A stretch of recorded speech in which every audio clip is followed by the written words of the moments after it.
Welcome back to Blaze Cinema Channel. Gimana kabar kalian cuk? Masih konsisten kan cosplay serbetnya? Sip. Menyimpang dikit dari film anjing ya cuk. Kali ini Mimin bakalan ngerekap film bergenre fiksi ilmiah. Film ini serial live action pertama dari Star Wars yang berjudul The Mandalorian. Tayang 2019, disutradarai oleh Jon Favreau dengan Pedro Pascal sebagai bintang utamanya, memerankan sosok Din Djarin, si kaum Mandalorian. Oke, gak usah kelamaan, gak usah basa-basi lagi, coba pasang telinga baik-baik, lepasan siana pikiran dari mantan, and let's go!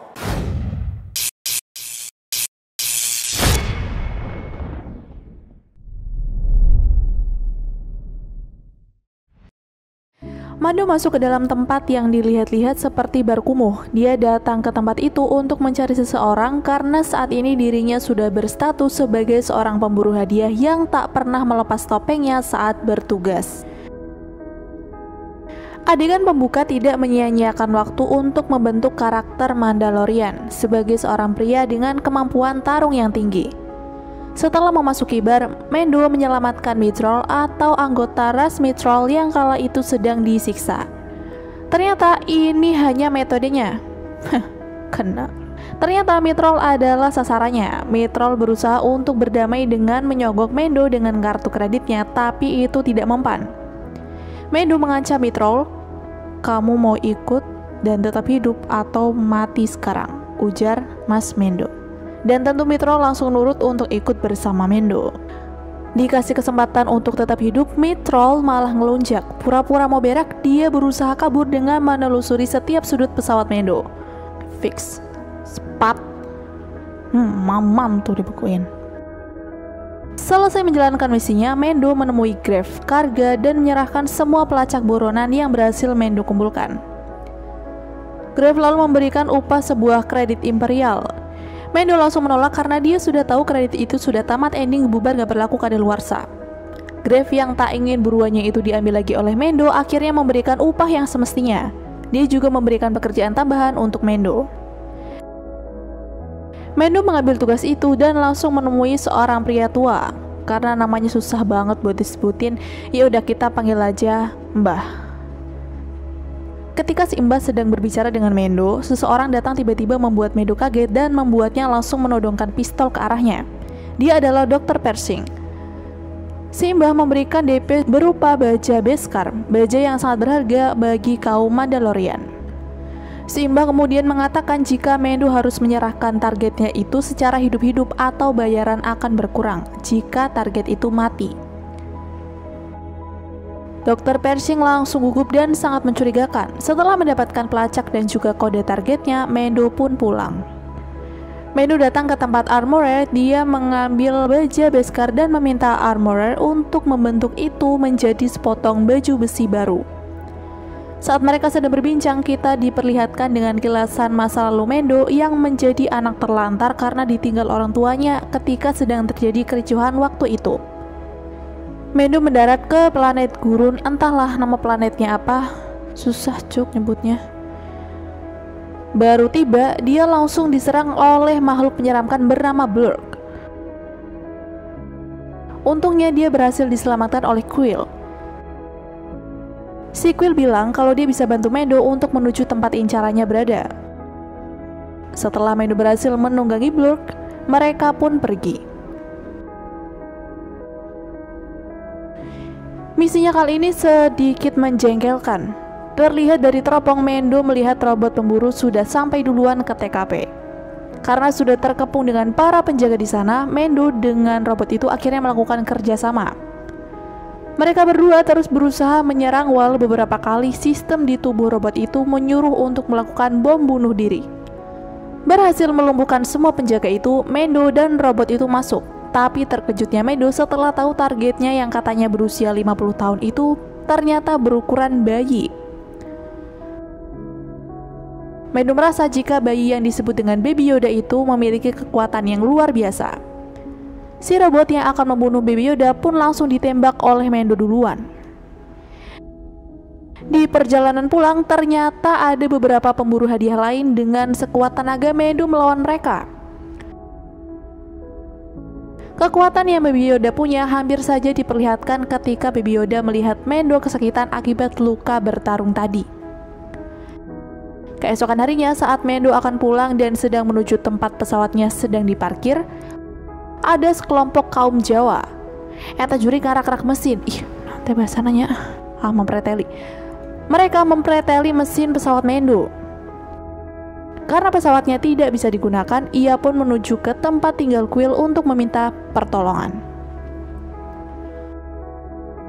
Kuil pun memberikan saran kepada Mendo untuk melakukan negosiasi dengan para Jawa. Awalnya Mendo menolak karena itu tidak mungkin. Tapi Kuil meyakinkan Mendo dan akan mengantar Mendo kepada para Jawa itu. Para Jawa itu setuju dan akhirnya menyuruh Mendo untuk mendapatkan telur sebagai persyaratan.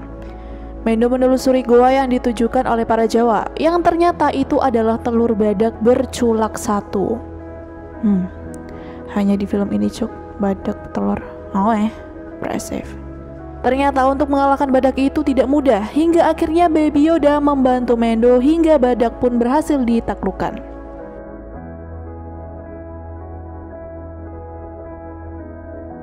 Mungkin karena kelelahan, Baby Yoda lunglai dan jatuh. Kini Mendo bisa menukar telur itu dengan mesin-mesin miliknya. Di perjalanan pulang, Mendo nampak sangat khawatir dengan keadaan Baby Yoda. Dan saat tiba, Kuil membantu Mendo untuk merakit pesawat itu. Setelah pesawat sudah berhasil diperbaiki, Mendo kembali ke planetnya beserta dengan Baby Yoda.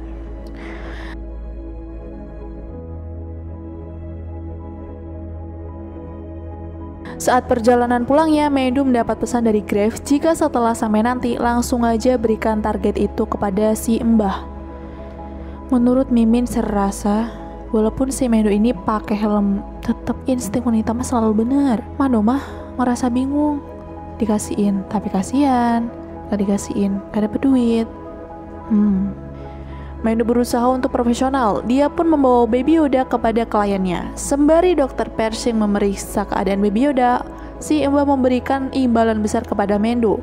Dia memberi Mendo banyak sekali baja beskar.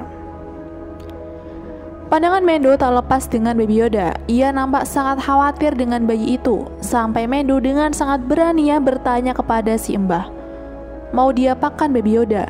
Tapi si Mbah mengingatkan Mendo untuk tidak mengucapkan pertanyaan itu lagi, karena itu termasuk melanggar persekutuan mereka. Mendo diam. Dia mengambil hadiahnya lalu pergi ke tempat armorer.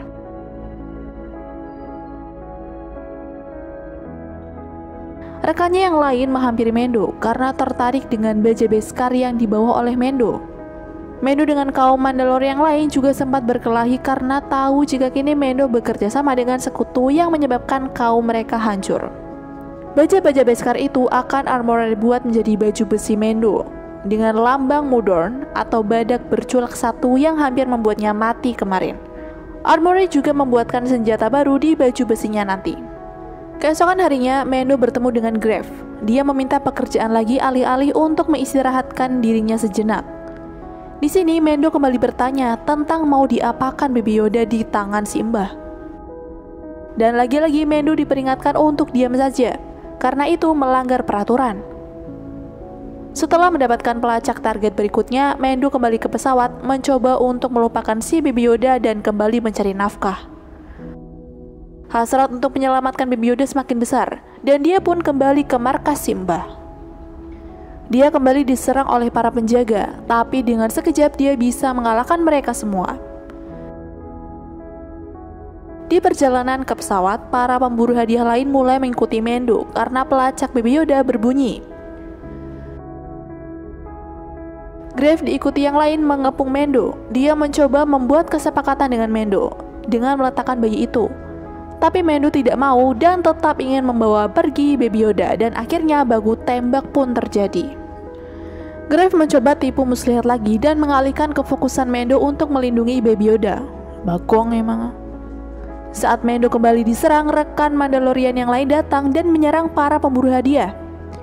Mereka menyuruh untuk segera membawa Baby Yoda ke tempat rahasia. Ketika sampai di pesawat, si Greff Bagong datang lagi.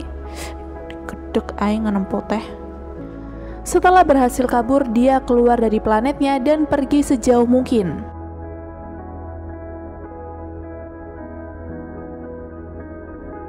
hingga tiba di sebuah planet yang sedikit penghuni.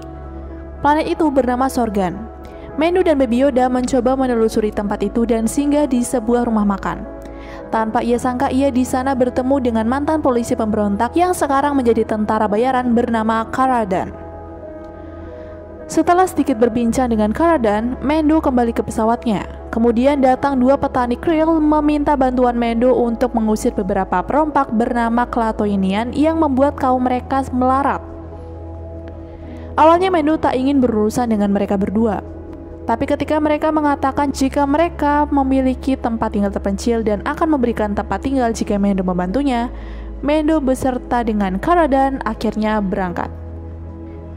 Warga desa sangat ramah. Mereka langsung menyediakan tempat menginap untuk Mendo dan Baby Yoda. Setelah itu mulailah Mendo dan Karadan menelusuri tempat itu. Mereka menemukan bekas robot berkaki dua milik kekaisaran bernama AT-ST yang baru saja lewat di hutan tersebut. Karena tahu jika kekuatan AT-ST tidak bisa dikalahkan begitu saja, Mendo dan Karadan menyuruh warga desa untuk segera meninggalkan tempat tinggalnya dan menempati wilayah lain.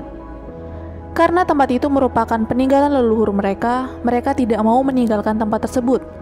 Alhasil, Mendo berusaha mengatur strategi untuk menyerang perompak itu.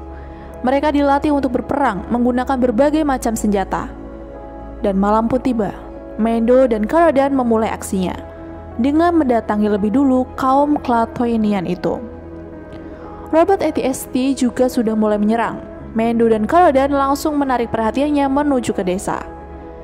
Dengan semua warganya yang sudah bersiap dengan senjata masing-masing. Perang antara warga desa dengan kaum Klatooinian pun terjadi hingga perang berhasil dimenangkan oleh warga desa. Mendo merasa jika Baby Yoda sangat senang berada di tengah-tengah warga desa itu. Dan dia akan memutuskan untuk meninggalkan Baby Yoda, membiarkannya tinggal dan hidup tenang di tempat itu. Saat Mendo sedang berbicara dengan janda cantik di sana, meminta kepadanya untuk menjaga Baby Yoda seperti anaknya sendiri, tiba-tiba kemudian suara tembakan itu langsung membuat semua warga panik. Dan saat Mendo memeriksanya, Karadan sudah melumpuhkan orang itu. Ternyata dia adalah salah satu pemburu hadiah yang sedang mengincar Baby Yoda.